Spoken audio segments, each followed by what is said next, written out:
All right. Hello, everybody. Welcome to Voices of California Part 2. An absolute pleasure. Look at these smiling faces, these waving folks. We got a hybrid thing going on. All right. We have, and I'm learning to turn my YouTube on to mute. There it goes. We're learning here in this hybrid situation. We've got a great lineup with some folks at Arte Centro Literario, which is in Boyle Heights. A huge thank you to Viva Padilla for hosting us at the space. And she'll be talking a little bit about the space and about herself, and I hope performing as well. A huge thanks to Matt Mejia. Matt's going to speak in a little bit with Nervous Ghost Press, who has the YouTube channel and has done an incredible amount of work to set up this hybrid thing. He was explaining all the mics and switches and stuff to me, and I have no idea what he's doing, but he does, fortunately. A huge thanks to Jesse Tovar. Jesse's done a great job with, helping us to get the great talent, helping everything to go smoothly. And just again, a huge thanks to Jesse. My name is Pete Real, if I didn't already say that. I host what's called the Chills at Will podcast. And I have been blessed and lucky to have probably 5 or 6 people who are speaking today on the podcast. It's a literary podcast, of course, that explores the visceral beauty of language and literature. And I have, of course, an open invitation to anybody here I would love to speak to you on the podcast. You can find it on Apple Podcasts. You can find it on Spotify, YouTube. Again, it's called the Chills at Will podcast. I'm on social media, Twitter as well. You're not here to see me. You're here to see this great talent. So I'm going to go and do a little bit of my own thing. My own poetry here, and then I'm going to pass it off to the others. Again, thanks for being here. We're gonna introduce each person individually, but you can see with this Zoom screen, we have a ridiculous amount of talent here tonight. And again, thanks for joining wherever you're joining from. I'm going to get it started, and this is called The Death of Humility. It's an elegy in 6 parts. Part 1. English teacher extraordinaire, he'd been down with the beat poets, dabbled at Oxford, knew Ginsberg, lived a life of writerly leisure and cafes and long talks about existentialism. His beard and pipe were accessories sold separately. His nom de teacher, imposed by decades of admiring students, was Yoda, and it was God. His critiques welcomed and reveled in. His red pen equally feared and embraced. We've been discussing Shakespeare, the hot day and impending bell frazzling our thoughts until a classmate, possessed by a demon who dared question our wise one, asked a question which eludes my memory all of these years later. Yoda's answer, though, emblazoned in my mind's eye. I don't know, he said. I haven't thought about it enough. 2, I don't know, I haven't thought about it enough. Can you imagine 45 DT, the orange man in the red hat, saying that, laughing at himself, pausing to think before babbling?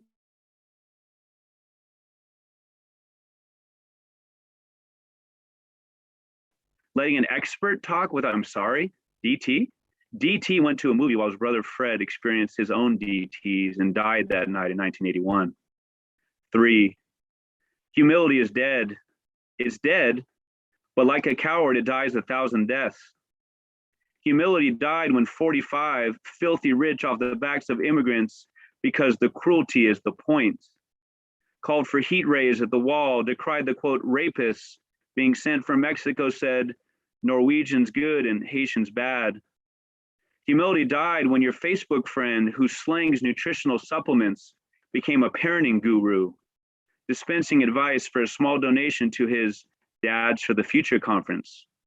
Only 7 slots left. Register now. Humility died when your pastor friend, the one who has a YouTube channel and paywall to serve his flock, told you how you should feel after your friend died and made a not so subtle plea for you to join his church.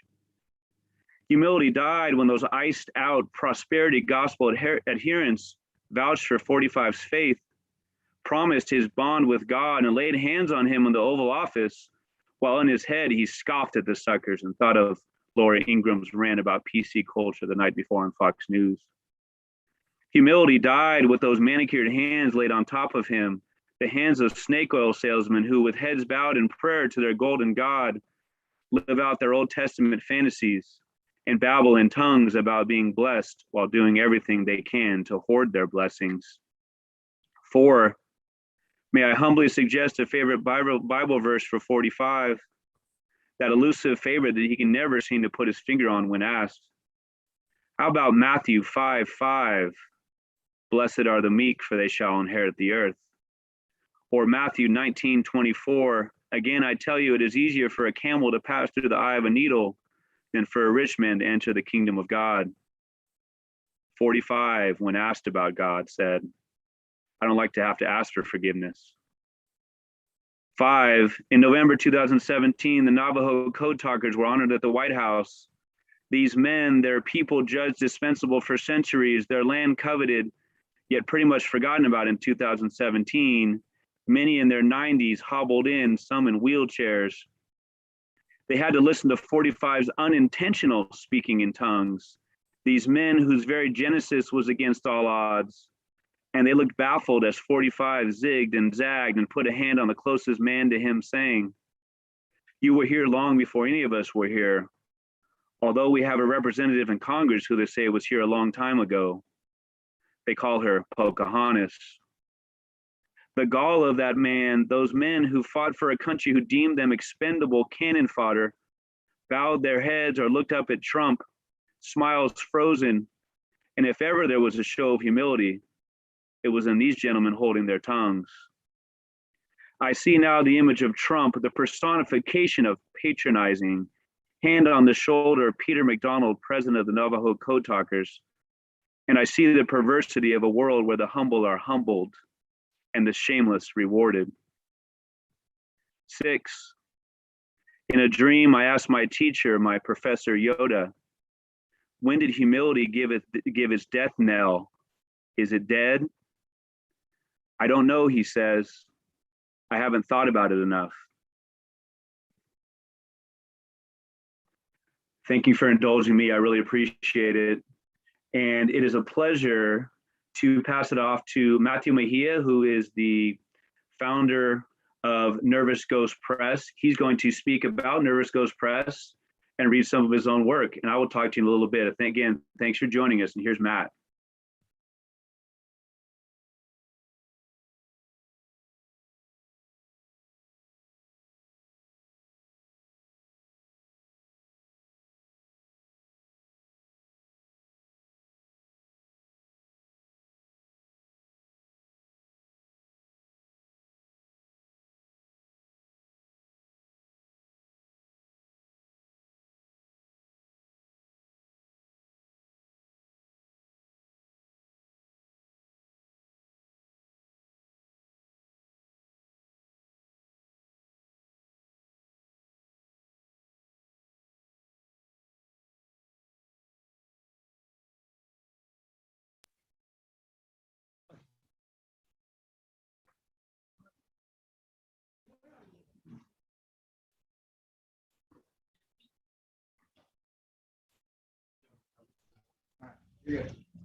Whoops. I had the other button off. I was on Zoom, but not on YouTube. So many screens.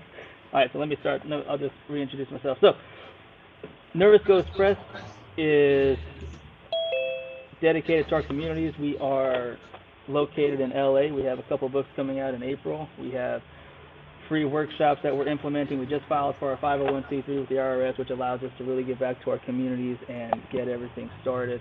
Pete and I have worked together, and we both share this dedication to all of us, to the arts, to what drives us, what heals us, what brings us together, especially during times of trauma, times of confusion, and what we live in every single day these days. And so I do have a couple poems here, just 2 that I'll share with everyone, and then I'll send it back to Pete to really get us started, to have the featured speakers and everybody who's supposed to be here, and not, indulge Pete and I. All right, so this is first poem. This is called Who Ain't I Seen With?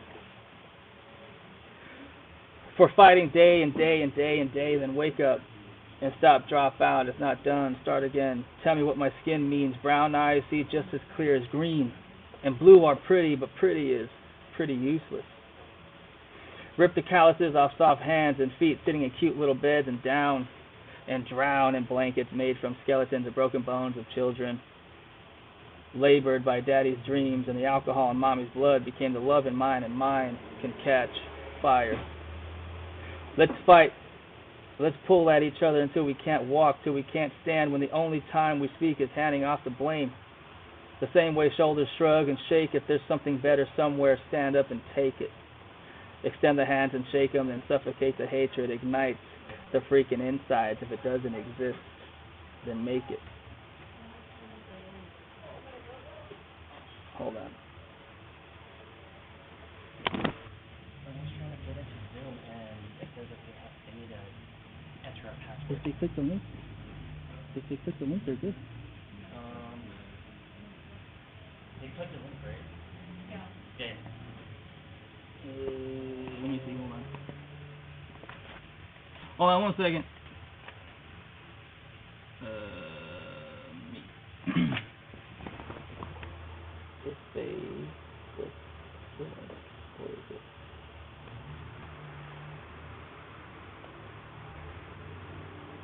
Five 41861. 541-861. 541-861.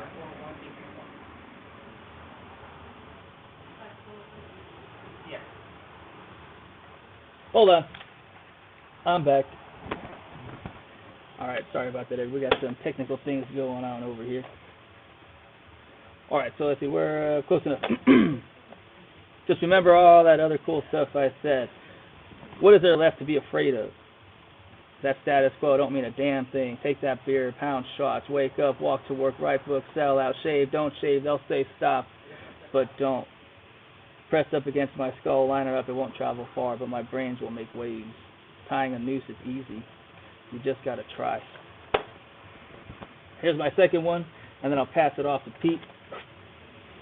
They'll try to take it, but don't let them.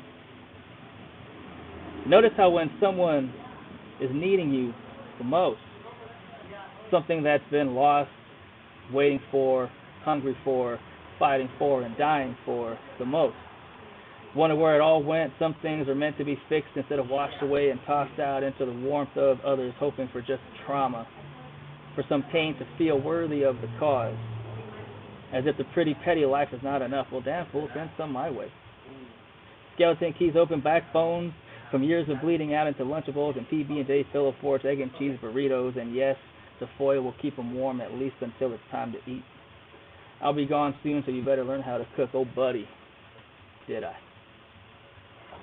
Cream cheese, caviar, don't get me started on butter, sugar, and scrap burned toast with toasted hands that hit with love. Beat down ignorance, peeling oranges with second nature. Just grab some and you'll see. How many times could you be shot and then create a legacy? Honored by strangers in country so hard that your hair was too afraid to go gray. Tell that story. Tell that story when looking for something to not die for. It isn't that the desire fades, but maybe rather perhaps something takes its place. And so nightmares dream of shoeboxes filled with hopes and carnival goldfish reflecting in murky water pearls, and muscles look pretty. Well, not all pearls, but some. When the lights hit just right, the backhands don't. Words instead. Wrote a song for the devil, sent to old school, licked it fold in Messenger 64-bit facsimiles, face-bound IM dial up some controversy. I wrote a song for the devil, but well, the devil sings songs for me. All right, so I'm gonna send this back to Peter, and Peter, have fun. Let's go. Let's get this show started. The devil sings songs for me, man. In that first one, I'm hearing some really cool echoes of, like, was it Kendrick Lamar, Swimming Pools? I love the pace of your stuff, man. I love the pace of your stuff. Fast, fast, fast, boom. We're going to slow it down. We're going to emphasize. Thanks for sharing, Matt. I would love to pass it over now to Viva Padilla. And we want to thank Viva for letting us have her space, for letting us use her space, which is Arte Centro Literario. This is in Boyle Heights. And it is a pleasure to be joined, to be able to be in that space, whether virtually or not. I know last week she hosted Hector Tobar and Roberto Lovato, are just two of the great voices who have gone through Arte. And again, Viva, thanks so much for having us. And the floor is yours. The mic is yours.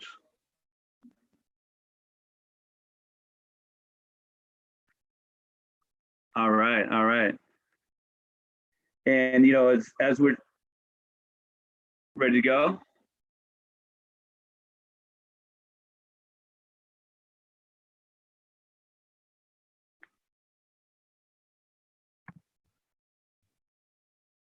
All right, so I don't know, is Viva set to go?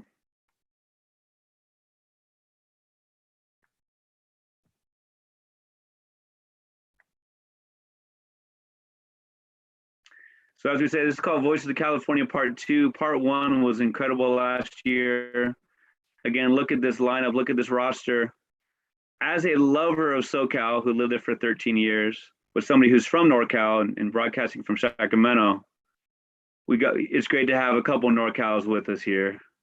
But of course, it is mainly SoCal because there's so much talent in both NorCal and SoCal. It's great to have everybody involved, right? Cassandra Lane is going to be our next speaker, our next presenter. And Cassandra is a Louisiana native. She's a writer and an editor based in Los Angeles. She's the winner of the 2020 Louise Meriwether First Book Prize and author of We Are Bridges, a memoir from Feminist Press. NPR, no less than NPR, calls it, quote, a stunning contribution to what must become our collective memory. This again was the Louise Meriwether First Book Prize called We Are Bridges, and it is stunning. It is incredibly well done. I had the pleasure to talk to her on the podcast just before it came out, and a huge congratulations to Cassandra. She formerly worked as a newspaper reporter, high school English and journalism teacher on Crenshaw, and is currently editor-in-chief of LA Parent Magazine. Cassandra, welcome. It's a pleasure to have you, and the floor is yours. Thank you so much, Pete. Thank you for having me. Thank you, Nervous Ghosts, Arte. I'm excited to be here. I wish I were there in person, and I was on my way until I remembered that my son has an awards ceremony tonight with his martial arts school, so I have to be there. But I'm going to stay on as long as I can to hear everyone. This is super exciting. I'm going to read just a part of a chapter from We Are Bridges. Thank you, Pete, again for having me on your podcast before it came out. It was like a beautiful conversation, a great warm up, and it's been nonstop ever since.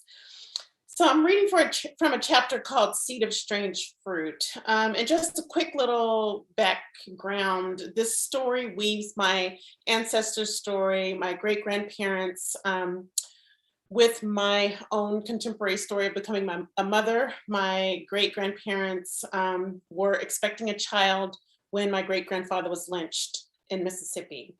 And so this story tries to recreate a romance for them and get to the bottom of what the impact of that national violence had on our family. Seed of Strange Fruit. A quick journal entry, October 22nd, 2006. Nausea, constant nausea. This stark ache rising in my belly. What I wonder is if the baby feels it, swimming in this wave of nausea. I have not vomited yet, only felt like it. I pray this goes away. The fatigue is manageable. I can eat better, get more rest, work out less. But this constant motion sickness is unbearable. I want the baby. I just want to feel good while I am carrying it. Memory is a woman, subtle, haunting, devastating, right even when she is wrong. If Grandma Mary were still alive, would she be able to describe in detail what her pregnancy was like?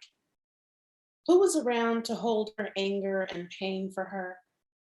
I suppose that is what I am trying to do, to swaddle her old pain like a little baby, to rock it back and forth, until I can no longer hear its cries and I can lay it down to rest in peace.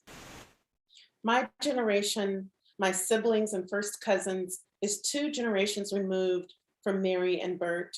Still, we carry a percentage of them both inside of us.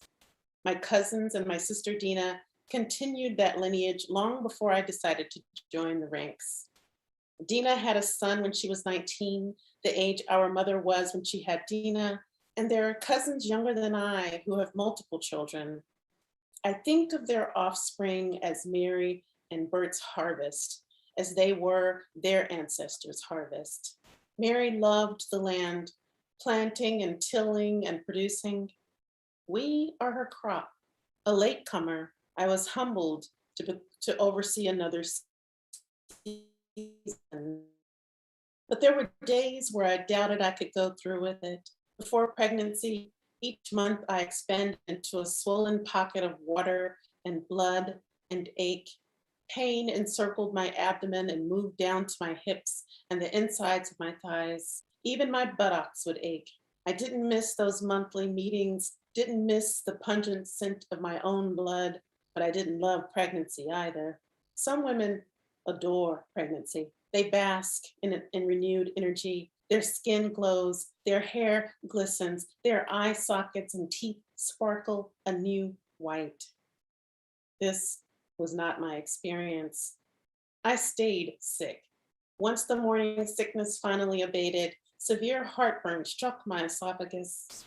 My doctor diagnosed it as gestational heartburn, but I have never known heartburn like that. Like a mountain of wild boars clamoring inside my chest and scratching a path up my throat.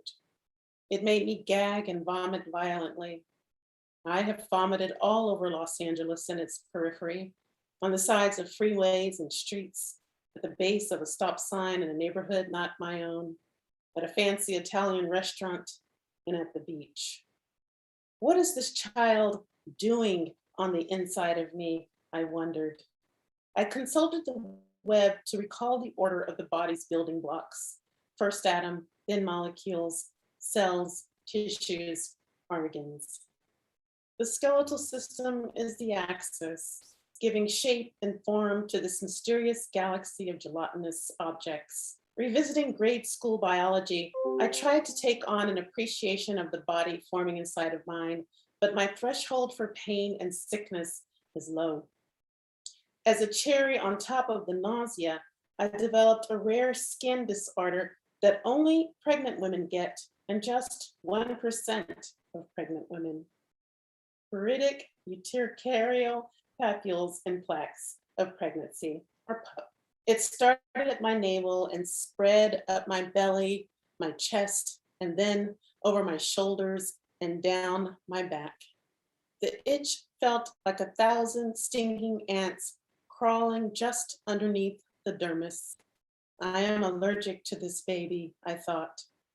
I read that the disorder strikes mothers carrying male fetuses, and I thought, no, no, no, can't be. I can't be carrying a boy. Thank you.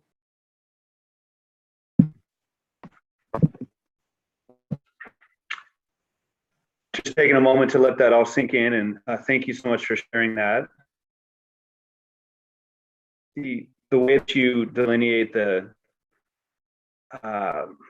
idea of carrying people's names, carrying your family's, your ancestors' names, talking, calling them by their name rather than grandma, great grandmother, really just reminds us about how, about generational trauma and what we get from our ancestors and our family. And again, just beautiful writing. I wish it were not about such a sad and horrific part of history and your family history. Thank you so much for sharing that. The ending is incredibly powerful. Thank you. What a pleasure to hear from Cassandra Lane again. Her book, We Are Bridges. That's her first book. Everyone's jealous. Everyone is jealous for that to be the first book. Thank you so much. I think that we now have a chance to hear from Viva Padilla. Viva is, of course, at Arte, Centro Literario. Viva, are you able to speak to us?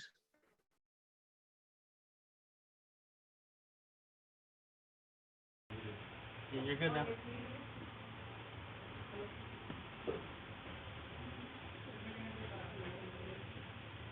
Is it on? All right, so we're going to check on that. I wonder if Douglas is ready to go. If Douglas would be able to speak. I know you're at the physical space itself. Jesse, microphone.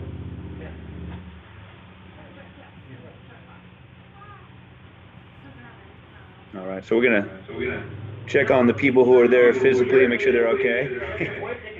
And we also have with us, now she will be able to explain better than I do, but I believe she's actually in Northern California, though she's from Southern California. And that is Brianna Munoz. A little bit about Brianna. Pleasure to have her. And Brianna Munoz. Brianna Munoz is a. I'm muted. Jack, we can hear you. Is a California and an indigenous Mexica danzante. She's the author of Loose Lips, a poetry collection published by Prickly Pear Publishing in 2019, and of Everything is Returned to the Soil, which was published by Flower Song Press in 2021. Her work has been published in the Dryland Literary Journal, which is through Arte, I believe, in Boundless, the anthology of the Rio Grande Valley International Poetry Festival, in the Oakland Arts Review, the Bravura Literary Journal, among others. Brianna, it's a pleasure to have you. How are you tonight? Hello. I'm doing well. I actually have a flight back to LA in a couple of hours, but right. I was excited to join you all before heading to the airport. The floor is yours. It's great to have you. Great, thank you. This is titled, If I Were to Turn Myself into a Poem. If I were to turn myself into a poem, I'd give myself a pair of legs so that I could travel to Santiago, Chile, the place of Neruda's death, and backpack to Borges's Buenos Aires. If I were to turn myself into a poem, I'd bring with me in my transformation all of the heartache, the way my mother's gentle body laid atop a pull-out couch next to Dad's hospital bed nightly, or the way my father never climbed back into his leather-worked saddles. I'd bring with me everything I still have not allowed my heart to write about. If I were to turn myself into a poem, I would be an erotic poem, slithering around the neck, the fingertips, and into the optic nerve of the reader. They would shut their door to safely consume me as a poem. If I were to turn myself into a poem, my format would consist of hilltops and flatlands, and it would appeal to all five senses. In reading the poem, you'd pick up notes of sin and sacred sage. If I were to turn myself into a poem, I would flow like the Snake River of the Pacific Northwest. I'd move sly and easy. The reader would close their eyes and put their hands on the waist of the poem, dance and wrestle and even tongue kiss the poem. If I were to transform myself into a poem, I would unlearn the language of all white male poets taught to me in grade school. Instead, I would be a Mother Earth poem, a sacred soil poem, a floricanto poem. If I were to turn myself into a poem, that poem better be no saint. That poem would be a chain smoker playing dominoes in back alleys. That poem would have a thick accent like Theo Chewy and a gut from pork chicharron dishes.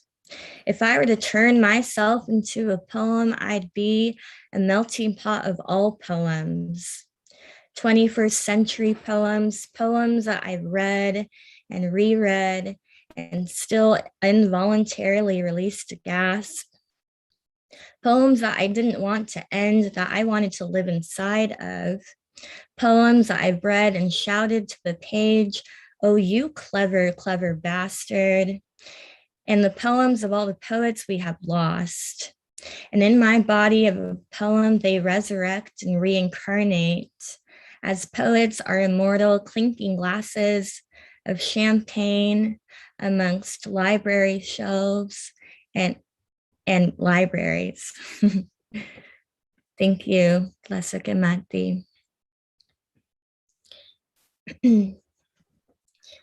Thank you so much. I hope you have another one. I'm sorry if I'm cutting you off. Yeah, no worries. So I'll read a quick short poem and then maybe one from my book that just came out in June by Flower Song Press. It's titled "Everything is Returned to the Soil." This poem, it's titled "Moon Poem." My mama told me once that there's a correlation between miscarriages and the moon. Years pass. On the day after a triple charged new moon and on the summer solstice of the pandemic year, I prove her theory. My 92-year-old grandmother says women go into labor when there is a new moon. She heard the nurses of the labor and delivery unit once say this, expecting higher than normal traffic. A day passes. My sister becomes a mama. Thank you, guys. I am happy to be here virtually. I'm sure Arte is over there popping off as they always do. Okay, so I'll read one more. I know there are many other awesome poets still left to read.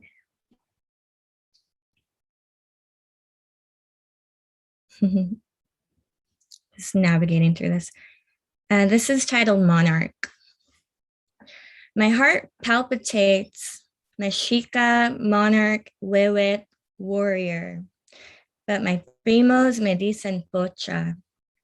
When the mezcal, gusano, habanero slide down my throat with ease, that is proof to them that my skin is not just this color from a weekend at Papa's and Beer, hair braided by hands of women working from sunup to sundown and glitter plastic beads.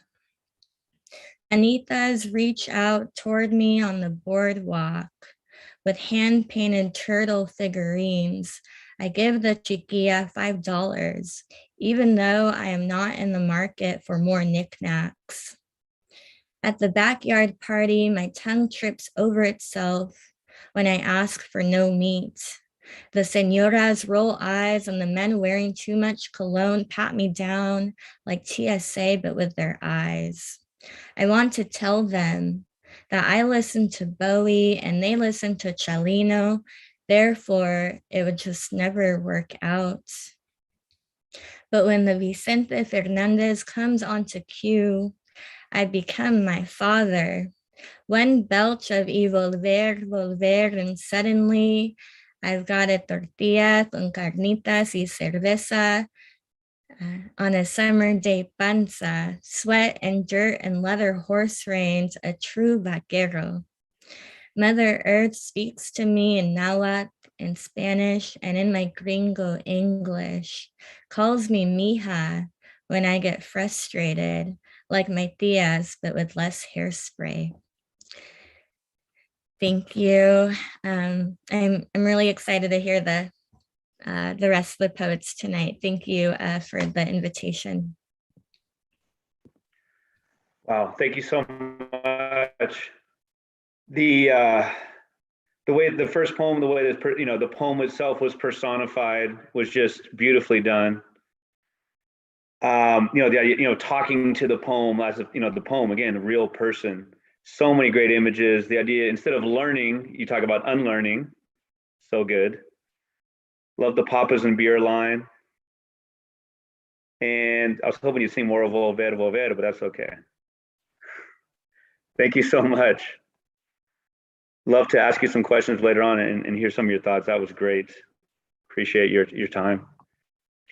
We are going to go to Arte, and I believe Viva is going to talk to us and perhaps present. And we have Douglas Brown as well, and Dana Ruiz as well. Viva, you're on.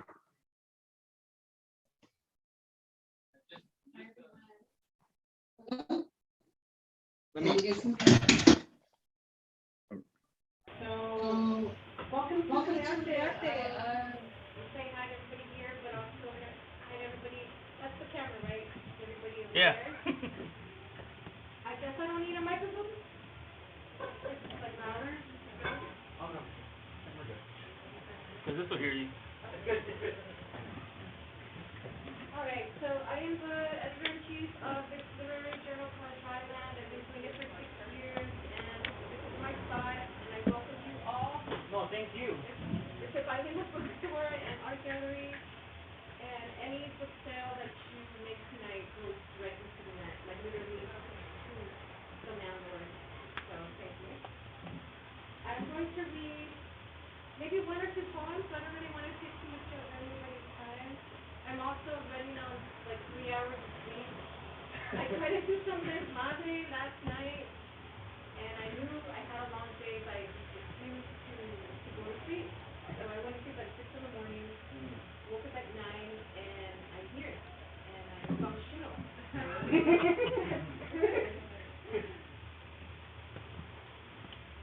So I kind of do want to use the mic because I feel like this phone, I can't shout this phone, so it sounds like we're back. And also, I don't like reading from my phone, that can make you think that I wrote it. It's not my book. It's not my book. Utilizing Google Maps to triangulate the course of my desmadre over the years. And I really want to use this mic, so I'm going to change the setting real quick. Sorry.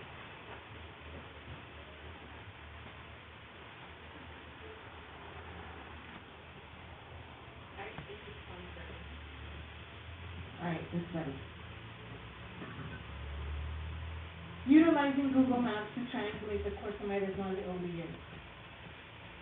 First started some hospital run by nuns in East Nose, moved me over to South Central, to a house built in 1910 with an 80-year-old avocado tree overrun by weeds.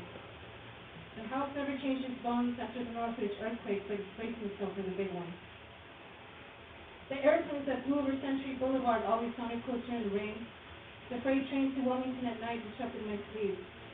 My grandpa went straight to sleep as soon as he stepped on the tracks. The train was waiting on Mexico with no never missed a day. An AK-47 once killed an 8-year-old boy around 1 a.m. outside of a bar down the street from my house. Since then, I imagine angry bullets or a spatial anomaly in the space-time continuum.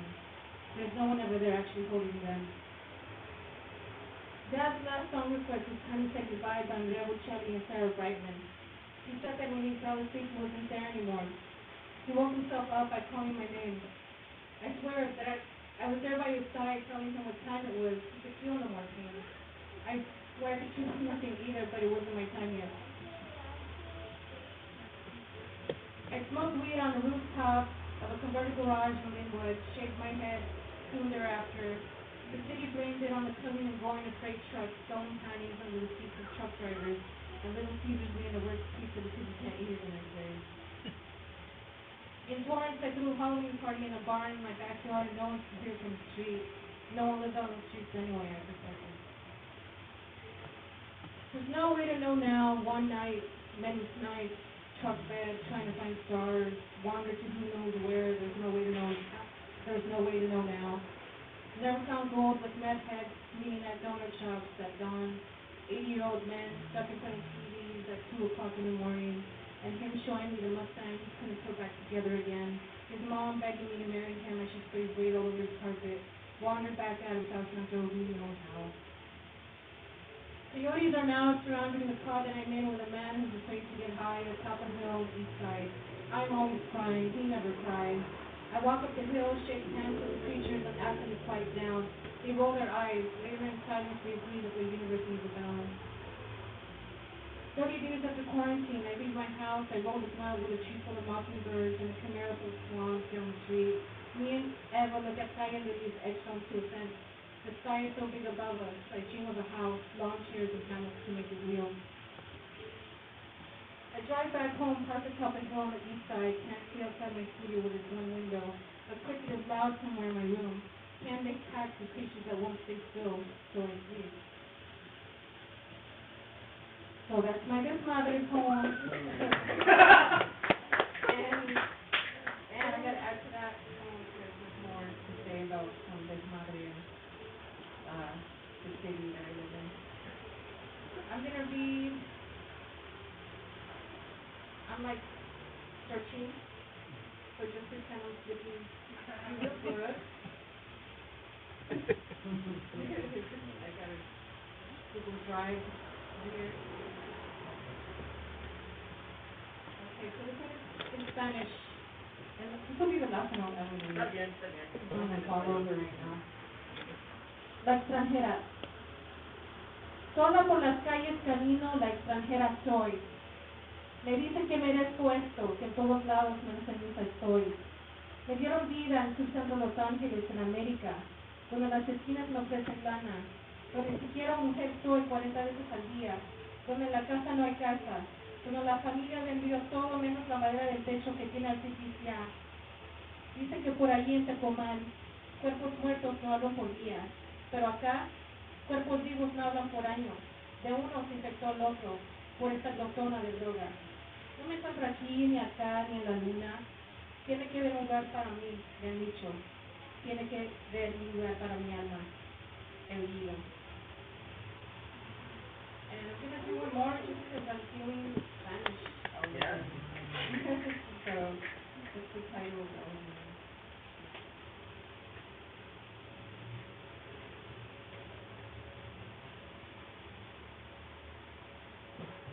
Another one in Spanish. Sueño americano ni que nada.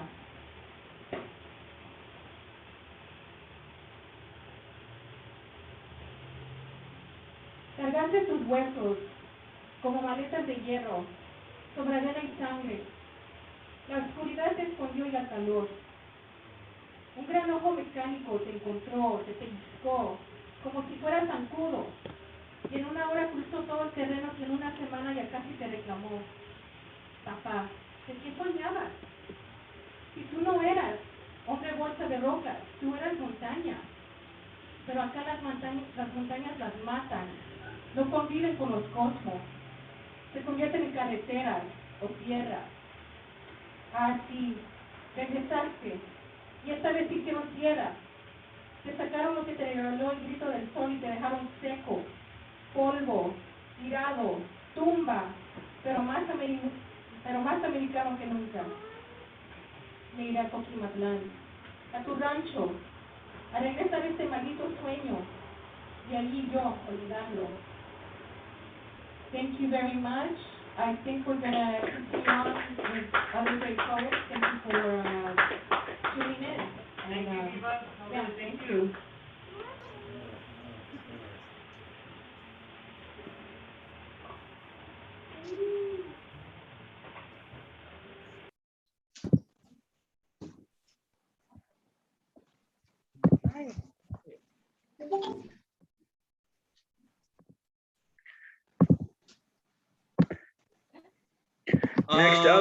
Next up is Mr. F. Douglas Brown.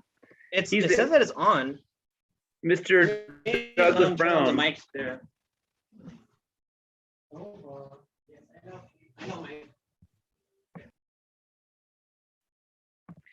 He is the author of 2 poetry collections called Icon,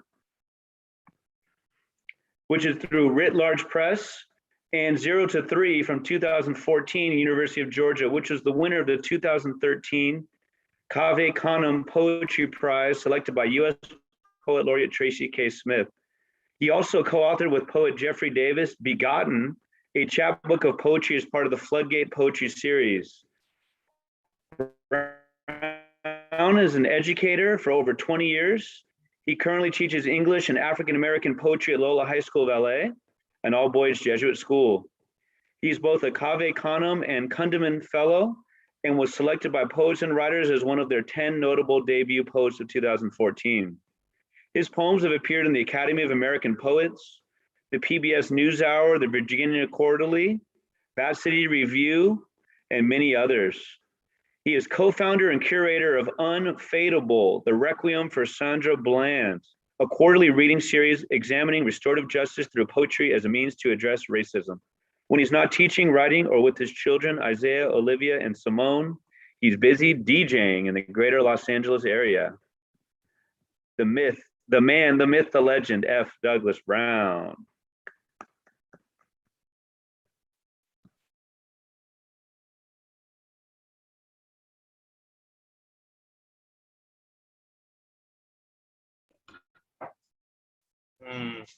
So odd.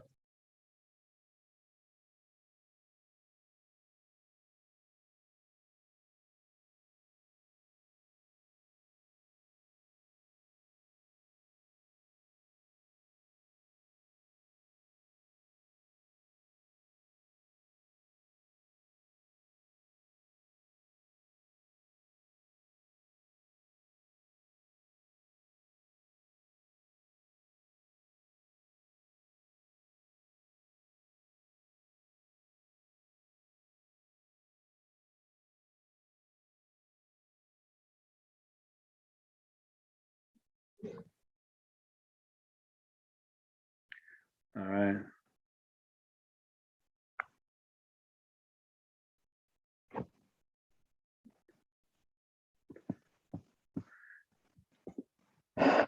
All right, so I wonder, Andrew, if you would like to go. We were going to have the people go from the space, but I think that it'd be a good time for you. Andrew Liu, who clearly has the coolest, no offense to anybody else, has the coolest background of anyone tonight. He's a 2020 MFA graduate of CSU Long Beach Creative Writing Poetry Program. He's published in 2 student magazines, East Los Angeles City College Milestone and CSU Long Beach's Rip Rap. You can read his MFA thesis, California Metaphysics, which collects some of his best poems on CSU Long Beach's thesis database. You can also view a recording of a virtual reading of selected poems organized by Andrew Liu and his friend Jesse Tovar on YouTube, and I'm going to post that link in a minute. If you read Andrew's poetry, if you hear Andrew's poetry, it is clear, so many cool images, allusions, history. He's a really smart and creative guy. Andrew, pleasure to have you. Floor is yours. Thank you, Peter, for that very flattering introduction. I have today 3 poems that I wrote around since the start of the pandemic. This first poem is called Thinking of Cannibalism While Playing with Sun. It's about Kronos, the king of the Titans.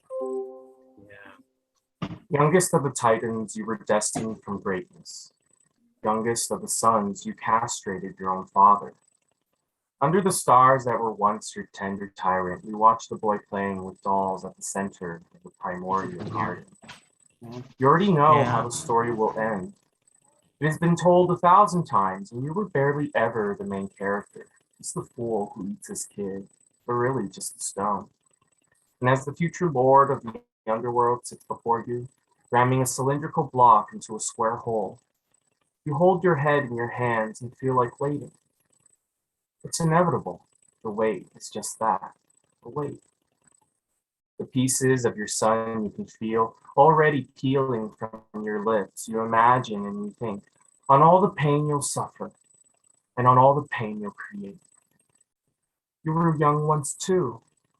You were here in this same room, reenacting the same Trojan War with the same toy soldiers, the same wooden horse. Pieces of your children kept falling from your lips. Pieces of your future kept slipping into place. Firstborn, secondborn, eldest daughter to youngest, you watch what you watched, reenact what you've seen. Play with toys just as fate plays with you, miniatures and models, simulations and playtime. This constant telling and retelling, switching the names out and lying that it's new. Maybe if you wait, this feeling will subside. Maybe if you wait, it'll be too late for any dinner. Late night meal, midnight snack, blue plate special, the night owl platter. In the primordial roadside diners of the pre-modern world, civilization just a blip on the cosmic timeline. You put your weird little kid in his booster seat chair, eye the menu, and hope the waitress will take your order. Okay, so that was the first poem. It's about the cycle of abuse and the possibility of, of escaping it. The second poem is called Inaccessibility, and it's just kind of about like my experiences in the past year or so, trying to submit for adjunct positions in the junior colleges. Inaccessibility. The past year is locked behind a plague. You walk into its cloud of particulates, particulate fog of misinformation, rejoicing at the chance to rejoin a world that rejected you completely. Heaven locks its arms around the dying. The doctors proselytize on the news. Nurses everywhere beg us to drink more water. I'm on the Ferris wheel to nowhere, throwing copies of my resume into a distant ocean. They call it the adjunct pool, and I am blessing the printer paper with whispers, hoping it to unfold in the wind and origami itself into a fish that can hopefully swim. I see the scales flashing through the water, through the height of the wheel's cloudy apex. I see the sun diving in the water, thick as jade and made partly translucent by the arrival of morning. By the arrival of morning, the body's parade of expulsions, anguished speech form, anger as spat bile, the sickened twist of an eye in its socket, and tears, endless tears, parades down the pier. Mourners join the bodies, parade into the sea. It is salted with their endless streams of feeling. I watch them pass into the water's unknowable portal, surrounded by the scales of all my fallen resumes, laced with lacrimal, graced with grief, as they pass through the line of the silk-stroked surface, the bodies burn with feeling. So that was the second poem, and it's also a little bit about like me feeling bad about the climbing death toll as the pandemic like continues on. So that just really sits alongside my experiences of the past year. And so historically, it just tangles up into itself, into one thing. This third poem, this is the last one I'll read, is about my reaction towards an episode of BoJack Horseman called Times Arrow. I really liked that episode, so I wrote an entire poem about it. For BoJack and Mom, after BoJack Horseman, Times Arrow. After half a century of this shit, after ruining your birthday party, after polluting you with the idea that you'll never be happy because you'll never make it, because no one loves you. You lie to her about ice cream at the lake house. You summon fireflies out of empty words, and they inhabit that small walled-in room at the nursing home. And she smiles, crying, because she knows you've really abandoned her. Like she abandoned herself. That girl of 13, her dolly burned, her baby ash, because a lie about scarlet fever excused her father's elliptical abuse.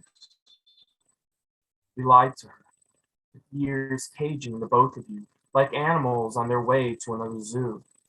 Another city full of gaping mouths and garrulous faces.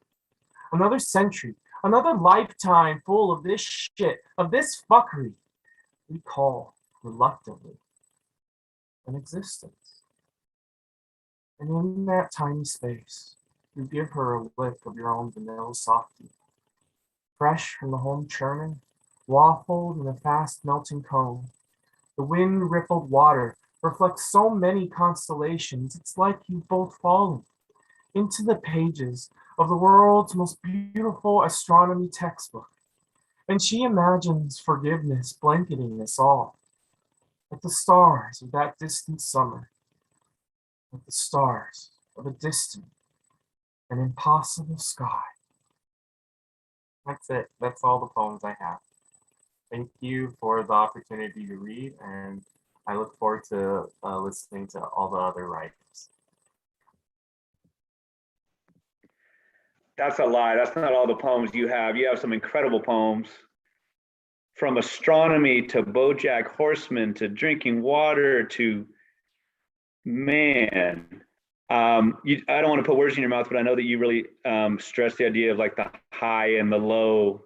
And man, to hear you read your own work with all the different voices and the different cadence is really impressive. So great job, Andrew. Thank you so much for sharing with us. You know, I think one of the great things about college, for example, is that you get to often read the textbook of the teacher, like the teacher wrote the textbook.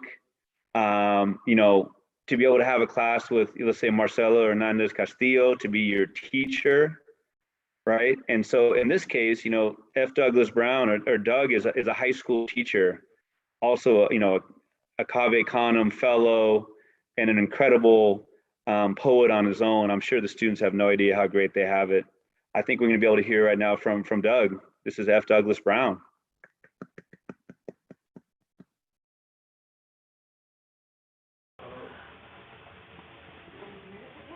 Can you hear me on the mic? Oh shit. Peter, can you hear me? To unmute and let me know. Can you hear me?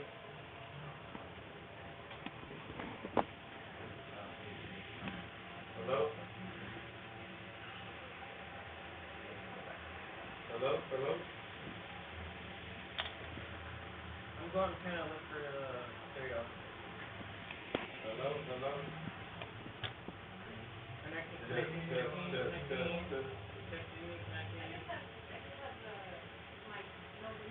Okay. All right. The camera's over there. Connecting to. That didn't work. We know.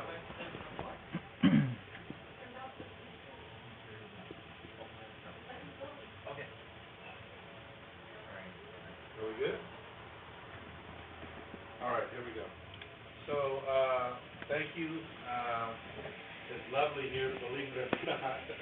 It's a great, you know, there's always things that happen, and I love it. That's us getting back.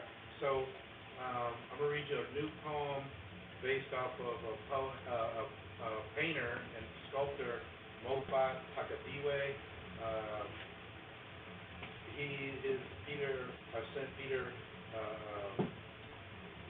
his website so you can see his work.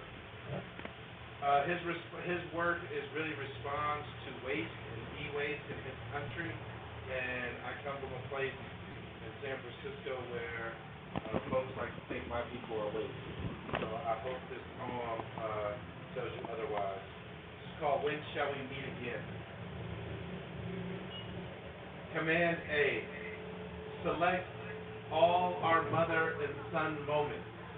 Bits and pieces of white and black cascade or collide, especially the day you find a condom in my wallet, stuffed square and my shoulders shrugged, denial and a three-eyed witch. Select all, fair as foul, select all that scorns your best brew, your lifetime of work on the verge of option, command, escape. Option A, select all that is my youth, my minimal words, compared to my body of new hair and tart stank. Command A, my sudden desire for clothes to match my shoes. And didn't I just buy you some new shoes? Command F. What to save or share when I am the boy learning the hard lessons of his body. When I am the boy outgrowing a living arrangement. When I am the boy on tiptoes, palms, reaching up or sideways, touching all the walls of our tiny crib. Save this version of me. The outdoors tempted. It's loud and tight, bumping all 808s and paper routes and muni transfers and a gang of teens. Save every inside kiss too. Close the extra work of forgetting. Close what we decide to trash, even when stories, memories pile up as each of toothbrushes, tubes, spray cans, the remnants of our worlds, our consumption and do-overs, gathered in mounds of toxins. Take the traces of our grit and recycle our human topography as sparkle. Reshape and sew. Reshape and sew. Let us gather to call it family or friendship, transfiguration, not transgression, not garbage, not waste. What of waste? Redo every resource a community offers, even getting knocked out by a dude named Jughead while his brother Popeye watched. A couple of for reals who didn't take to fools clowning on their name. Just when I thought the streets would protect, I was out. Blurred vision, and these boys astride away from their own knockdown. Since then, I've known 4 sets of brothers gone. Gun wounds, wind and hearsay, velvet plume and dust. Shift Command H. Speak to me and not of those kids. Speaking to me and not of those kids. Mom, you said, serves you right. Over and over. Speaking to the old guard of church folks, landladies, and godparents. Speaking to bosses and supervisors, you said, I need help to save my son because the world wants to undo him. Because the world is the world and I can't be everywhere. What of waste? What of a mother's methods too? Layers of white plastic. Command A. Speaking to me, Mom, you said, I have eyes everywhere. Command T. New tab for his name. A little witch god himself. Tab for his mouth full, its witness, and never a worry smile. Tab for all things La Grande. All the dance party appearances, the dance-offs, and on TV 20. Tab for any lovelies who drape around his pink collar pop. New tab for a swish and bank shot through the lane, reverse dunk over being benched or missing practice. Tab, sneer, and high fives. Tab, thunder, lightning, La Grande, La Grande. Tab, a crowd of all love. Command Z. Have I said stepbrother? Have I said allure, iris, and pupils? We watched, we all loved his spacewalk. Undo what comes next so the game can play out. Dream loop, slow motion. Cheers as black keys of muffled typing click superimposed over laughter. Undo all cliches. When memory is a lint trap full of ugly. When it goddamns you to the wall for a boy so pitch perfect pretty, the chance still glows. La Grande, someone shot La Grande. Command Z, Command Z. Command Z. Speaking to me, you said, don't let me catch you in those streets. Mom, you flexed your reserves and repurposed my choices so every opportunity open and safe. You knew the crossroad had a voice coaxing you. Command N. Speaking to me since birth through childhood and rebellion, through marriage, toward grandchildren and homeowners, graduations and holidays. And it's our last Thanksgiving, and I'm telling you to eat. And I'm already speaking from a dimly lit hospital room, and then your wake, and then your grave. Can you hear me, Mom? I'm back to offer my thanks. One brother gone, while another brother picked up any pieces of white and green gems. One brother gone, while another brother washed your face and dressed you after you died. Warm water so you didn't take any complaints with you to the plane you always prayed for. In this way, restored, renewed as you entered afterlife. Your body wrapped in white. In this way, you have emptied yourself into your children.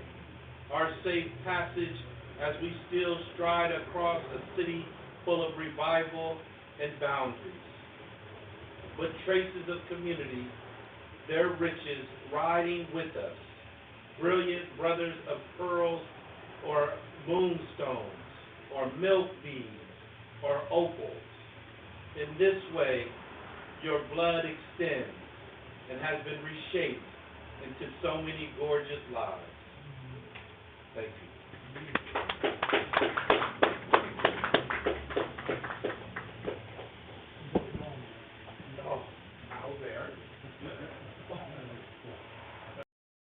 Those images, I mean, what a journey, like what a journey in just a couple of minutes with just that work there. And I know that in the same way as you Doug, take a lot of inspiration from other types of art. I know that so many people take inspiration from you.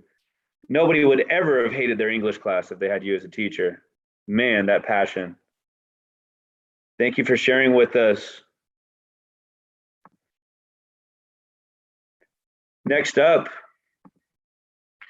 another great Los Angeles poet, Mike Songson, aka Mike the Poet. Oh.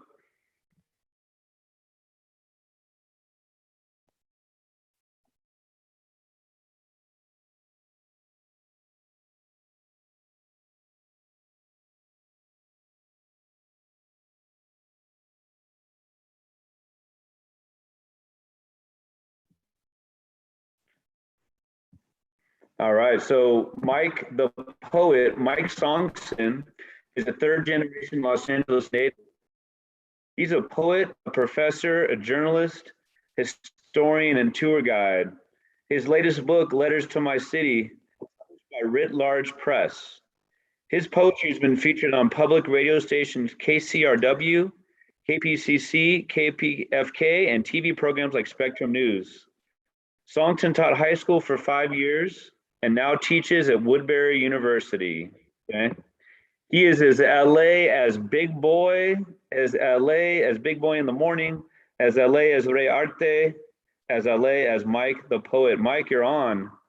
Awesome to have you.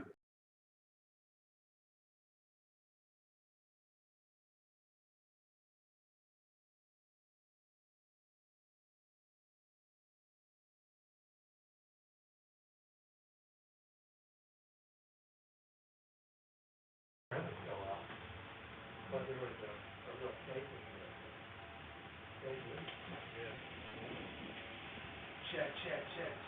Zooland, what's good, you too? Andrew, how you doing, brother? I like that beat. Peter, what's cracking? Brianna, how you doing? Marcelo, good to meet you. Nice to see you. Olga Morillo, peace, love. All right.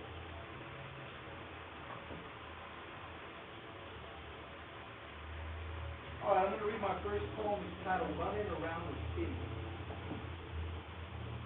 I actually wrote this last year, sitting with my man Ed Douglas Brown. We spent a lot of time writing together. So this is one I read. This one I wrote and hanging out with Doug. So here we go. My autobiography, laced with poetry, accelerated at 18 running around the city.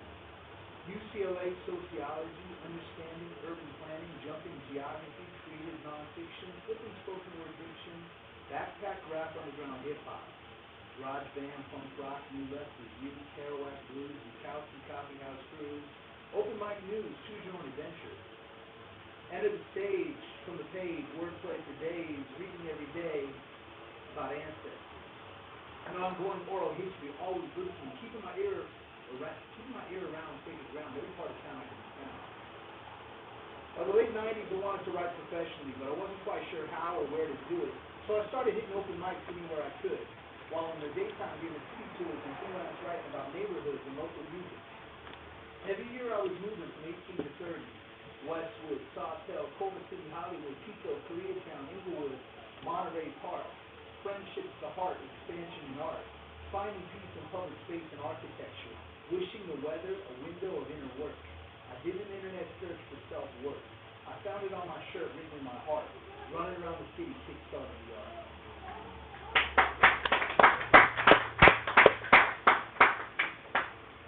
This is a poem I just wrote. I studied a lot. When I was in my early 20s, I was lucky enough to meet a lot of great LA writers.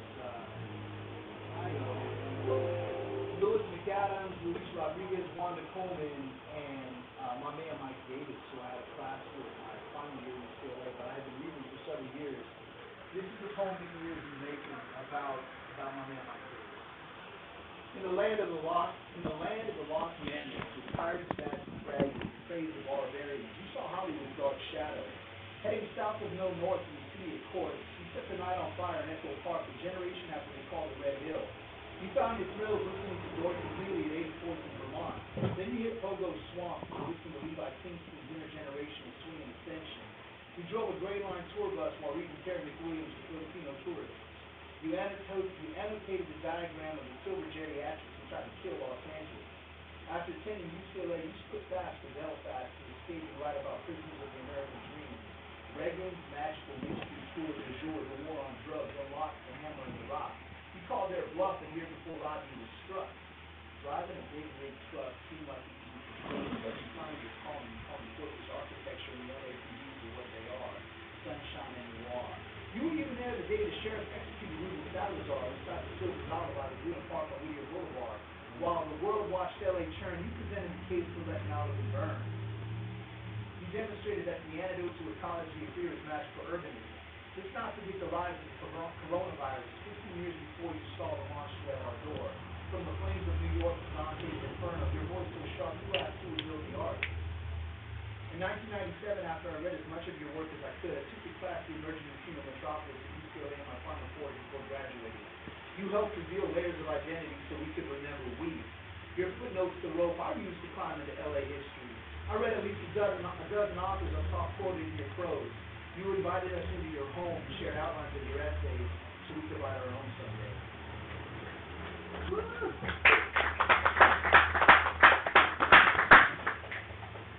I'm alive in Los Angeles. I'm alive in Los Angeles. I'm alive in Los Angeles. I'm still alive in Los Angeles.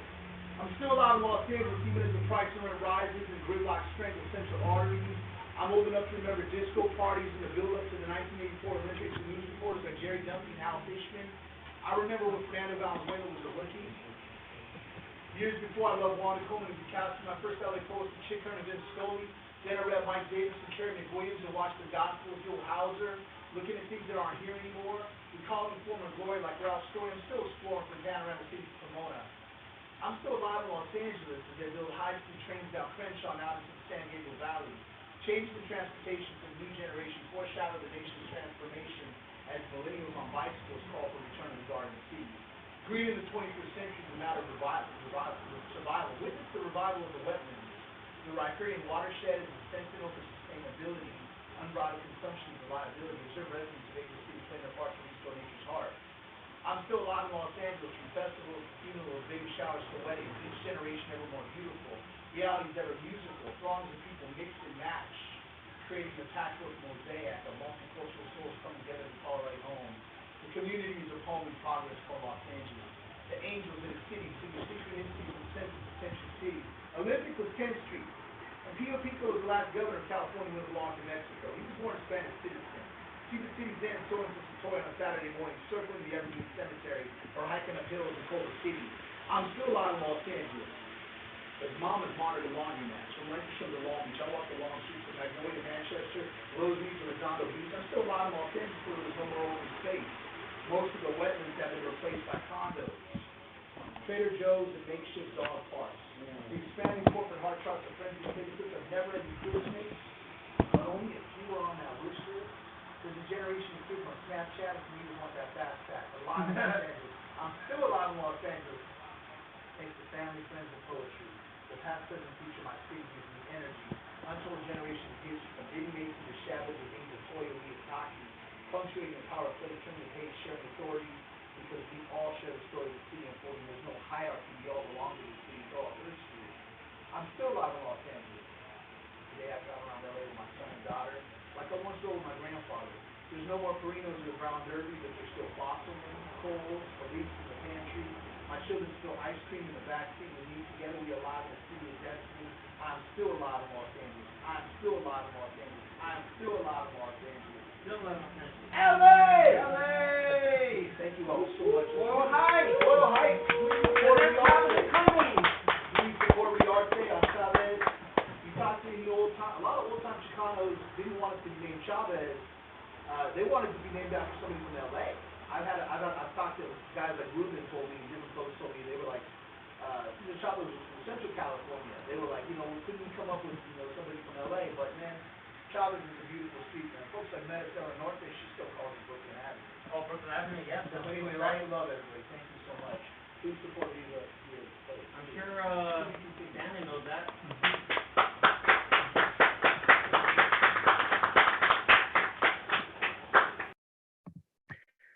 Thanks so much to Mike the Poet.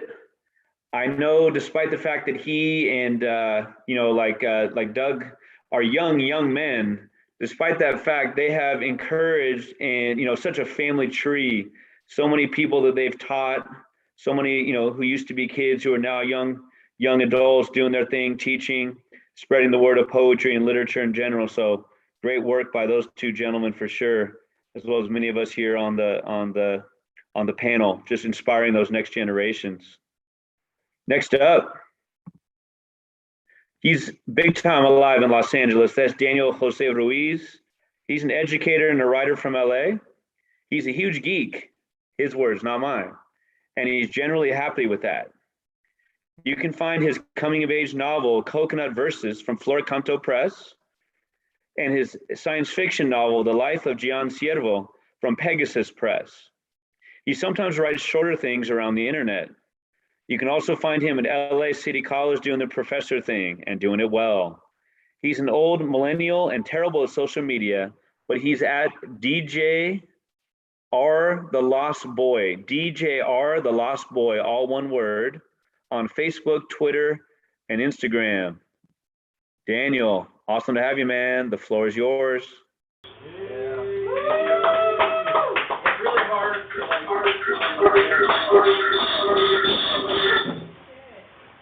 yeah, you gotta cut the okay. The Zoom one. Yeah, there you go. All right, we're no longer. You gotta do the one on the mic. Okay. No, on the Zoom mic. Turn off on the Zoom. You know, I walk away from that for a second. Let the devil come back. Yeah, there you go. All right, there we go. All right. So hopefully, if you can give me a thumbs up, you can hear me, yeah? Yeah, you're good. Cool. All right, yeah. So it feels real weird, honestly, to be like the prose person with, so many amazing poets. It's kind of like being, the 12th grader on Jeopardy for some reason. But, here we are. So just this is going to read just a real short scene from The Life of Gian Ciervo, which is a science fiction novel, but it's based on the real history of Mesoamerican, Caribbean, and American slavery. So it's about a person character, Gian Ciervo, who was a captured by aliens and was their pet and translator. He escapes and eventually starts essentially an underground railroad in the far future where humans don't care that there are slavery exists amongst the aliens. So this scene is him kind of talking about music and connecting with the first person he ever helped escape the aliens, Turner, and kind of realizing there's a lot more he could do with his gifts since the aliens, as a way to kind of punish him and reward him and make him better at his job, gave him a lot of cybernetic augmentation that has made him very rich in the human world, but doesn't really know. For the most part, I find the wide variety of contemporary music unpalatable.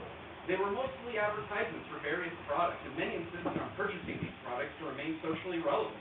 Musically, they were simple affairs with standard harmonics, fast rhythm sections, and relied heavily on visual enhancement. While each major planet, system, and corporation had distinct styles and stables of artists, they were all for the most part unenjoyable. The sensation enablers were also uncomfortable. While I understood that they could cause incredible rises in emotional connection, it reminded me too much of the keeper, and I still find the idea of chemically induced experiences to be hollow. While the body may be the cause of such things, it is the mind that makes it meaningful, and the mind must directly experience the sensation in the pursuit of truth, not the replication of it. I find contemporary music valuable for learning common vernacular and to understand how little I would ever understand about my own society. It was not until I went into the most classic of music available, songs that dated back over 1,000 years, that I started to find something truly beautiful. How our people are poets! One cannot simply describe the joy of the raw aggression that was the extinct genre of punk. One cannot simply measure the vibrancy, the honesty of the extinct urban poetry of our cradle world. While there were many references I did not understand, long lost to the archives of history, the sheer impact that these genres have had on me cannot be understated.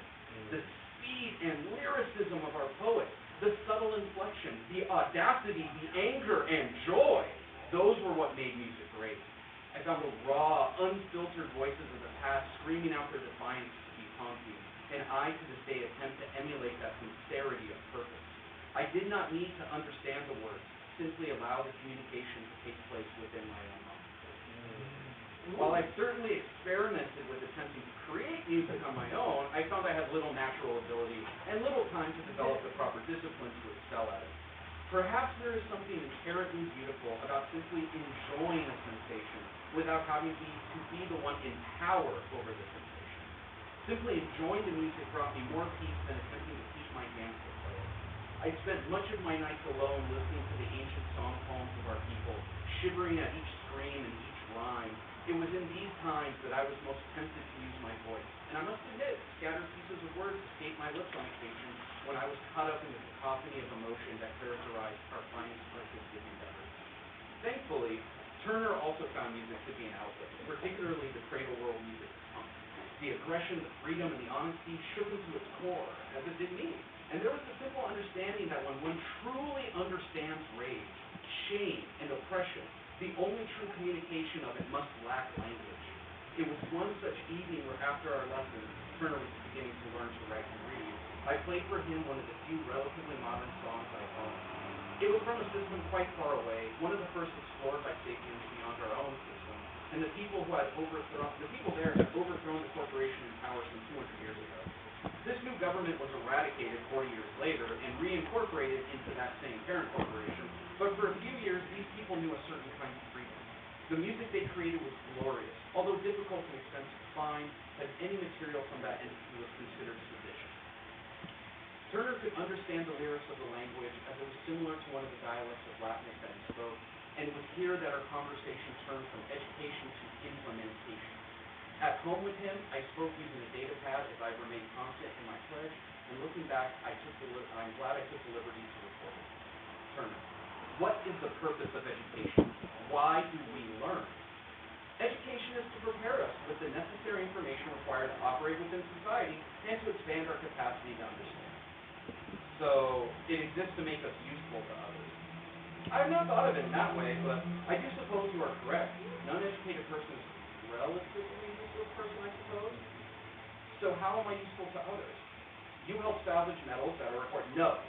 Giving others more stuff is not useful. Perhaps I need a better word choice. productive. The beast gods wanted us to be productive, only productive now. Yes, poor choice of words again. Perhaps useful means necessary. Not always, but I think you are educated. How are you necessary to others? How are you necessary to others like us? My education prevented the keepers from taking me back. Then how will I be necessary to others? And with that, I understood. What is the point of rage when it does not lead to action? What point is a personal freedom if it does not lead to another freedom? What point is there in learning how to read, write, and navigate the sapient world if it was only to accumulate capital and order? Turner saw much more clearly than me. We listened to the music of rebels, yet I did not understand. And it was only in understanding that we would bring meaningful change. This was the turning point in both of our lives, and it is the point in which my past can never be shifted away from where it is. We were not meant to simply survive the horrors of keepers. We were meant to end them. In this, we both resolved to dedicate our lives to the freedom of our people and the eradication of the practice of slavery. Thank you much. Also, I have to do the shout out. Pete, love you. Thank you, buddy.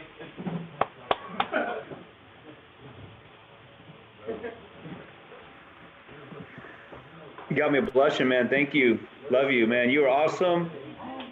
I get so jealous of people like Daniel who have that left brain, right brain thing. What's up with that? He can do science fiction. He can do the mechanics of the science, and he can give you that creativity with the writing. Thanks so much. That's from the book Gian Servo, I believe. Correct me if I'm wrong. His science fiction piece, which came out this year and is very well done. It's a pleasure to next introduce Marcelo Hernandez Castillo. He's the author of Children of the Land, a memoir through HarperCollins.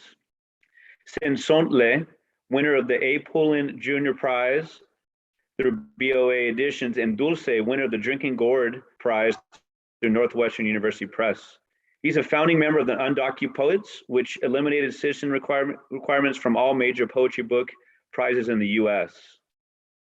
He was the first undocumented student to graduate from the Helen Zell Writers Program at the University of Michigan, and he lives in Northern California, where he serves as the Poet Laureate of Yuba and Sutter counties. He currently teaches at St. Mary's College of California and the Ashland University Low-Res MFA program. Marcelo, we are honored to have you. The floor is yours. There we go. Thank you so much, Peter. The honor is all mine. Thank you so much, Arte Centro Literario, Viva Padilla, and the Chills at Will's podcast for this invitation. I'm just going to be reading two poems from my first collection, Sensontle. This is the opening poem, Origin of Drowning, or Crossing the Rio Bravo. We don't even remember what we look like anymore. Oh, and this is from the point of view of two people who have drowned, crossing the border. We don't even remember what we look like anymore. Down here, everything is wrapped in cloth and tied with yarn. The light inching through the swell, our backs glossy as a tooth dipped in honey. Sometimes I want to climb down a tree in secret. I want to stand in front of a crowd and whisper this speech in secret. If they can kiss you, they can kill you. You're a star, honey.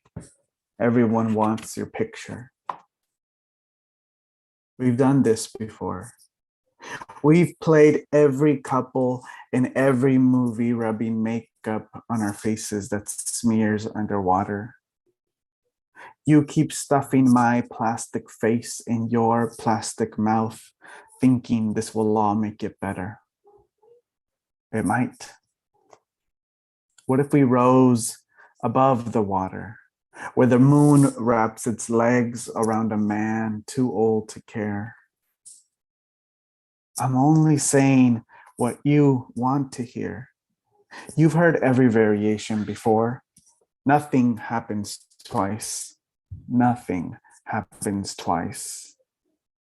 There isn't anything interesting up there, only young lovers brimming over with extinct longing. Everything has a shadow and a yawn. Twiceness is not a thing of this world. Be still. Our children will come. And if you happen to come across someone, and if they ask, say, he's just playing dead. And then you'll believe it yourself and will light a candle for me. Nothing will convince you that prayer is a removal of self, a distancing. Let's continue this drowning to remember what we look like.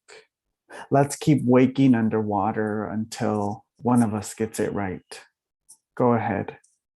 Sharpen yourself against these rocks. Dress me in all your wet clothes.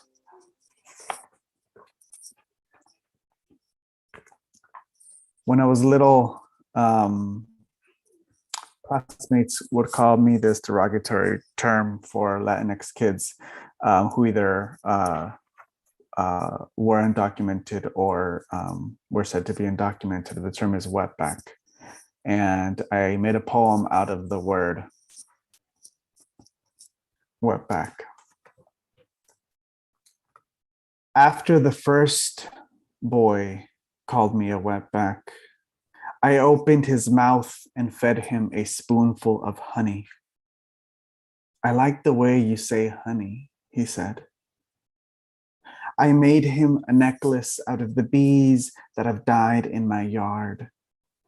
How good it must have felt before the small village echoed its grief in his throat, before the sirens began ringing. How fallow their scripture.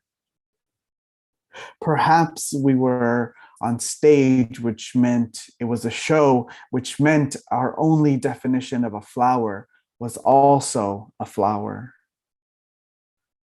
I waved to the crowd like they taught me, like a mini Miss Something.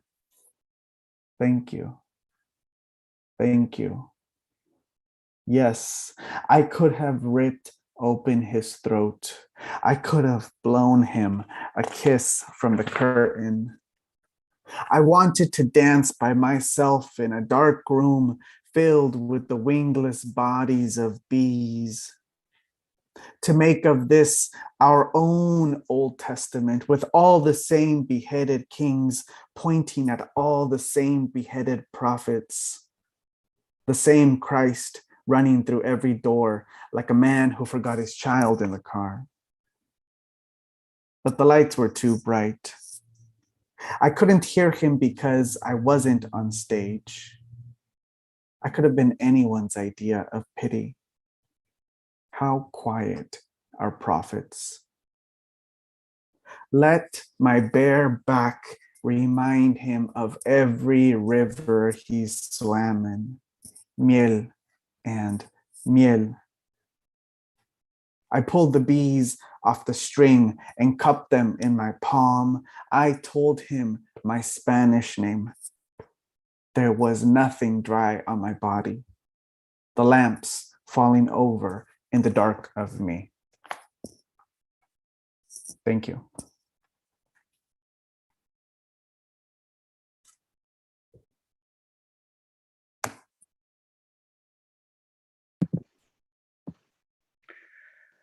I could have been anyone's idea of pity is just one of 475 lines that were chill-inducing.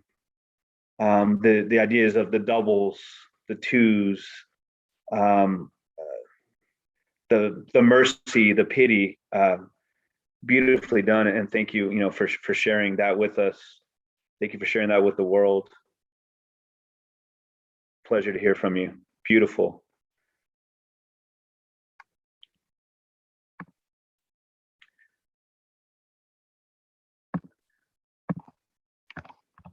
Northern California has a lot of talent.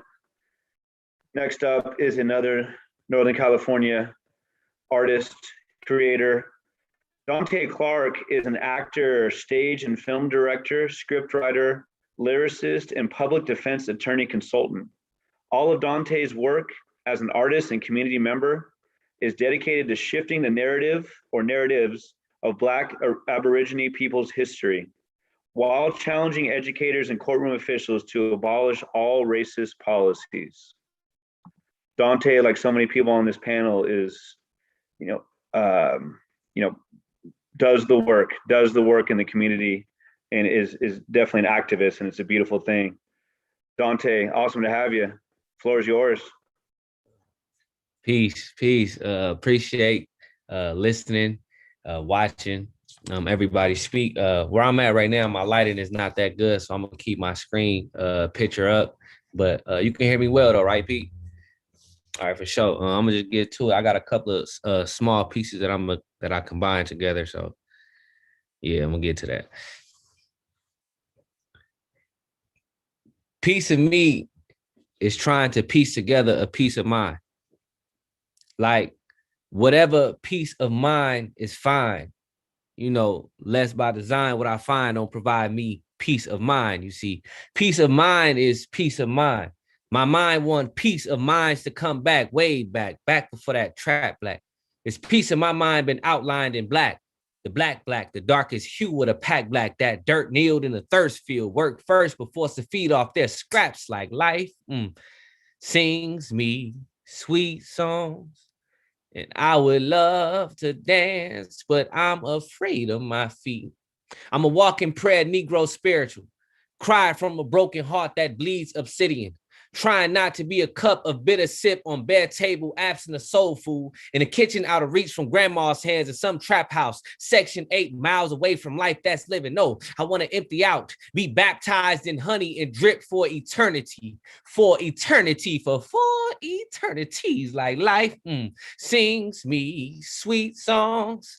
I would love to dance, but I'm afraid of my feet. Like being born black, bearing blues by brothers buried beneath bridges, burned bodies belittled before becoming better, beyond broken but believing, because brotherhoods build beautiful bonds, bypassing bullies, brute, Billy Bats, beating blacks back, bone breaking, burdened by balancing books, bullets, bricks, bearing blocks blown by bombs, billowing blues, Billy Blue before, back bust boy, cotton brunk benefits be barely breathing, between blitz, brought by Babylonians, Baphomets be biopics, be blackberries bent below bulky branches, bruh, life sings me sweet songs. I would love to dance, but I'm afraid of my feet. Standing before noon, where blackbirds, tunes clean curbside, mass circle, Chesley, 5th Street burial site, us for loitering. Here, blood and liquor spill out us bronze vessels, tattooed with ghetto gospels, gold teeth smiling, past hurt, bullet scars left across my kernel. Yeah, I live where we die, can't hide when death walk, we be outside, hanging still, camped close with my tribe, slurred speech, families tied back 60 years before crack, before being black was us, damned we are, with peace of minds is yours reaped, loose sleep, drink this week, what gains for our claims besides prison? Balls, trigger, beat down, work, whore, crack our crown, hero in attempts to free dumb minds, trap babies, blamed us for hell's heat, for poverty's leash around our necks, milk our pockets, white flight your college, yeah, sun raised our sails, bruised fruit, right well for jail, they sell sales, free labor still here, like light, sings me sweet songs.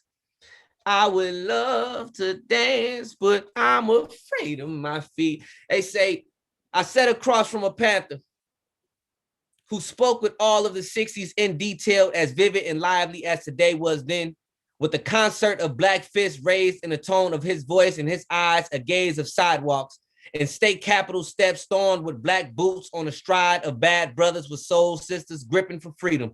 Freedom with fingers on triggers and pointed barrels at the flag, and its evil and its eagle seeking to dig its claws and crooked teeth into the scalp of ripened fruit of budded black thoughts that breathed movement into the hands that held books and warm plates of free breakfast, and newspaper, black ink written with pigs and righteous rage and the furrowed brows on party people. With the love for equal that's black as all get out, with palms open and reaching within, reaching wide, reaching high for almighty, and not for dollars, not for pockets, not for American pies or seats at white tables, but for ours, for land that looked like us before the blood cried out from the roots and metal pillars held our futures behind them, or saliva in the belly of swine hunger at the sirens of pigs snouting our leaders, trail our liberty and eating up our scalp. These hands were reaching, not to steal or loot, but to take, yes, to take back all of its power and purpose and people and programs and profits, protecting property, proclaiming power for all of its people in the name of the party. Today, I sat across from a real Black Panther, and 30 minutes into the conversation, I had become one. Like life. Sing me sweet songs. I would love to dance, but I'm afraid of my feet. I said, scratch that. Life is a sweet song. So each move's a dance to loose them bands from my feet. Thank y'all.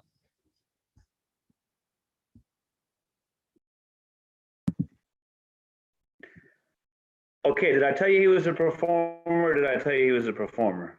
Man, just a sampling of some of the chats that we're having in Zoom here. Damn, he is so good. And I think that we agree. One of them is damn with about 4 Y's and 4 M's, and yeah, okay. I know you, just like me, are checking out and you want to buy his book. His book is called Closed Caskets. Closed Caskets. You can find it on Bookshop. You can find it anywhere you buy books. Wow. Dante also is the main character in a documentary that's called Romeo is Bleeding. Check it out. Romeo is Bleeding with Dante and a lot of the community of North Richmond, where he's from. I don't know what to say, Dante. Thank you. Okay. I love after Marcelo had those incredible images with honey, with Dante bringing that as well. I love the medley. I love the alliteration of the B, Babylonians, and ending it with meeting a real Black Panther in the Bay Area is incredibly meaningful.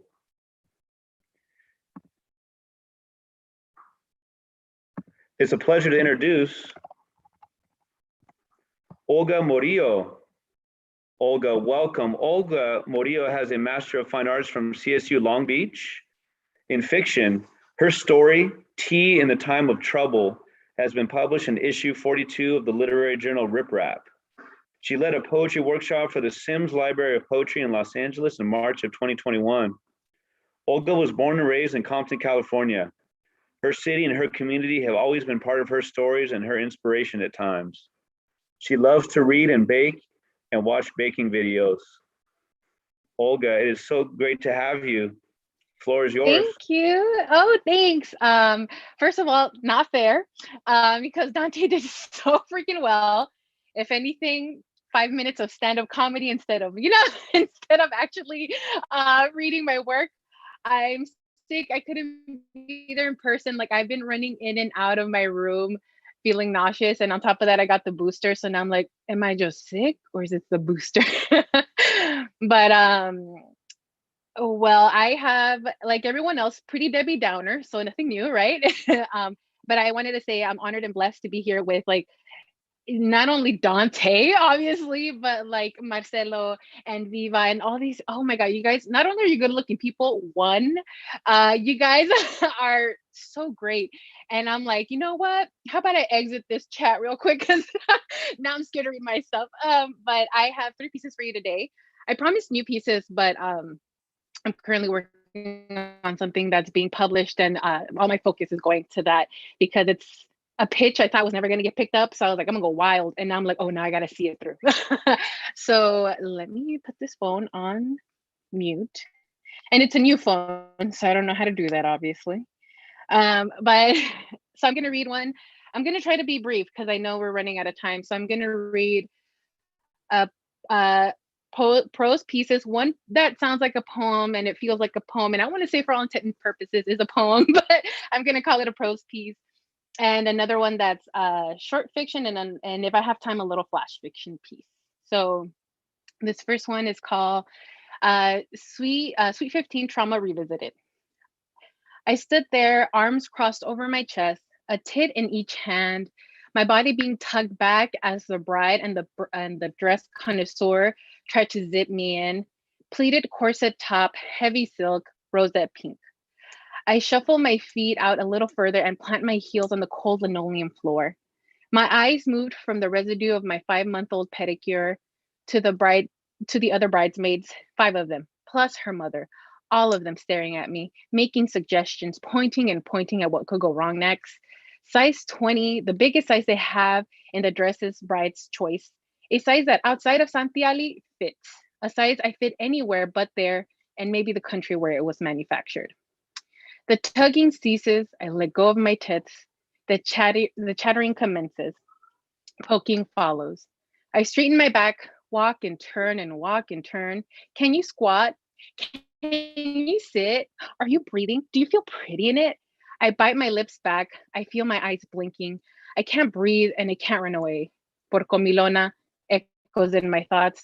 Como quieres que te quede? The memory of my mother's words ringing in my ears at no comfort. I swore 11 years ago, well now more, but anyways, I swore 11 years ago I would never come back to Santiali after spending, oh my God, it's actually been almost 15 years. I am so sorry, like going back. I swore 11 years ago that I would never come back to Santiali after spending months fitting, zipping, and crying. I was done dealing with the snarky old hags who stuck me in layers of fabric, trying to hide my every roll and my arms and my thighs. I was done dealing with my mother and her encouraging words, the permanent piss smell on the street, the battle for parking. I left it behind at 15. But now I squat, I sit, I breathe, it's zipped. The blood-bursted vessel-eyed dress connoisseur returned with several dresses, loose chiffon, blush pink. I inhale, hands on my hips. The size 6 bridesmaid unzips me. I go inside and pull and kick the $110 dress I will most likely be buying. I place the chiffon dress on me and walk out, tits in hand, ready for the wrench. So that's one. So that one I wrote a long time ago, now that I got caught up with the whole 11 years ago. I turned 28 last month, so 29, whew. So it's been more than 11 years. But yeah, so that one I wrote when my friend was getting married, and all of a sudden all these rush of emotions of being a big girl comes back, right? Because I'm comfortable now, but then I was like not very comfortable in my body. So this next one is called January 22nd, and it's a little fiction piece. Sorry, there you go. You died in my arms many times before when we would play outlaws and cowboys. I was always the more violent one and you were the careful one. You made sure we didn't break any dishes or knock anything from its place. You made sure we had permission to play. You don't look careful in the only picture I have of you. Your face is up close to the camera and the lens is not in focus. Your picture is blurry. It's blurry inside the house, and it is blurry outside in the sunlight where I'm holding it now.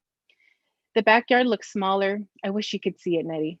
The tree that sprouted in 2 different directions is gone. It was uprooted along with the sunflowers and the nopales and you. The sun is making me sweat. Your photo is slipping from my hands. I don't recall the sun in our memories. I just remember the light. This backyard was so much bigger then. I could never find you. Now I know exactly where to find you. You're at the same place you've been at for the past 22 years. I wouldn't know how to tell someone how they can get there, but I can get there. I hope you forgive me and even laugh at me for crying every time I visit your grave. It has become muscle memory. I drive to Harbor City up the winding road and stop at the statue of the little boy bending over to meet the sheep. It's the same ritual. I get out of my car carrying sunflowers. I greet you loudly and say, "Don't tell me. I know exactly where you are." And it feels like old times again, running around looking for you. The thrill of not precisely knowing where you are, but knowing you are somewhere. And when I find you, I kneel and cry. I take up so much space in this backyard, sitting here in the middle of it with 2 strawberry milkshakes and 2 party hats and your picture. We used to take up nothing. There would be parties and barbecues filled with people, yet we still had a sea of grass to play in. Everything was magical when you were around. The light would last most of the day. The vines in the garden were snakes and the cats were lions. The only real thing were the chingazos we received from our moms when we would walk in with our mud-stained cheeks. You would have been 27 today, Nettie. You actually died in my arms a few weeks after your 6th birthday. I didn't know you were hurt or dying, just misshaped. You ran after my uncle, your dad, and he didn't see you when he was backing up. I ran after you, you yelled, and so I yelled, everyone yelled. Why weren't you being so careful? So that one is dedicated to my cousin, who's one of the only cousins I have in age. And she did die when we were very young. And I didn't understand why. It's one of I had a recurrent nightmare for 18 years of how she ended up. And until I brought it up to like my older sister, I was like, I keep having this nightmare. And she was like, no, that's how she ended up, because she got run over. And I was like, oh, and I was going to say she was killed, but there's so many things in the hood, like Killer King, which is Martin Luther King Hospital. And that's where she passed away. So that's why I was like, the hood. I'm like, I have some poems about Killer King and what it did, because she didn't die of the accident. She died of how they treated her and the medicine they gave her as a child there. So if we have time for one more, I have one called May. It's very short. And so here it goes. I sat there with a red scarf in my hand. I was on the leather sofa. I had the day off. Everyone had the day off. It had been years now. My hair was shorter. My belly was less. I could wear heels more often, but I still couldn't wear red. It had been years, and I am in a better place. I trust myself now more than I did years before and years before that. I think that was the hardest part. No, that was the hardest part. I had to forgive myself to move forward, and I tried to forgive him. My mother didn't understand why I wouldn't wear red anymore. My father didn't notice. He thought I was just going through one of my womanly phases, and I'm okay with that. I rather than speculate than to know that their own daughter couldn't take care of herself, that after all the training and the lectures and the speeches, he still came in like a thief in the night and took what didn't belong to him. I rather them think I was being sentimental and crying for no reason, just being a woman, because it was being a woman that got me in trouble in the first place. It was the fact that I had something he wanted, and it was the fact that I had denied it to him over and over and over. But like a great con man, he waited, and I opened up a little more, and he learned a little more. That day, everyone had off.